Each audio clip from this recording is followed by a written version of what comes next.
Top economic priority has been to build up U.S. domestic manufacturing in competition with China. But your rules against expanding chip manufacturing in China is hurting South Korean companies that rely heavily on Beijing. Are you damaging a key ally in the competition with China to help your domestic politics ahead of the election? My desire to increase U.S. manufacturing and jobs in America is not about China. I'm not concerned about China. Remember, America invented the semiconductor. We invented it. We used to have 40% of the market. And we decided that what we're going to do over the past, I don't know how many decades, we decided that it was going to be cheaper to export jobs and import product. And along came the pandemic. And the pandemic taught us that we used to have, as I said, 40% of the market just some years ago. Now it's down to 10%. And again, we invented the supercomputer. So I decided to go out and see what we could do to increase our hold on the market once again. And so what I did was I went around the country, as well as in addition to passing the CHIPS and Science Act, I, in fact, visited countries around the world.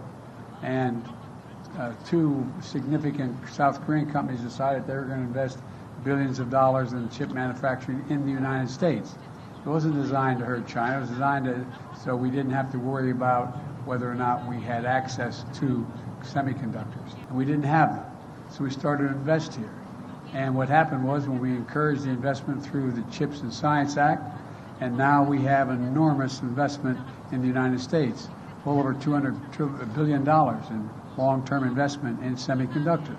We're the beginning of it. And it's generating significant economic growth in America and not hurting anybody. And by the way, it's creating jobs in South Korea. It's creating jobs in South Korea, not just with SK, but anyway, with Samsung and other industries. So I think it's a win-win. 아직 한국 기업들이 그 미국의 반도체법과 그 인플레이션 감축법 때문에 많이 불안해하고 있습니다. 미국에 투자한 우리 한국 기업들이 불안해하지 않도록 바이든 대통령께서 어떤 메시지로 좀 안심을 시켜주실 수 있으실지 말씀 좀 부탁드리겠습니다. It's very much in America's interest that Korea do well in the Pacific, very well, because they are one of our most valued partners. It gives other smaller nations hope to believe that if they have democratic institutions and commitment and impact on industries that in fact are the cutting edge industries, new sciences and technology, including AI and other things, that there's a future for them. And I think that's what this is about. And so we view South Korea's economic growth as a benefit to the United States as well as freedom around the world. Thank you all so very much. Appreciate it.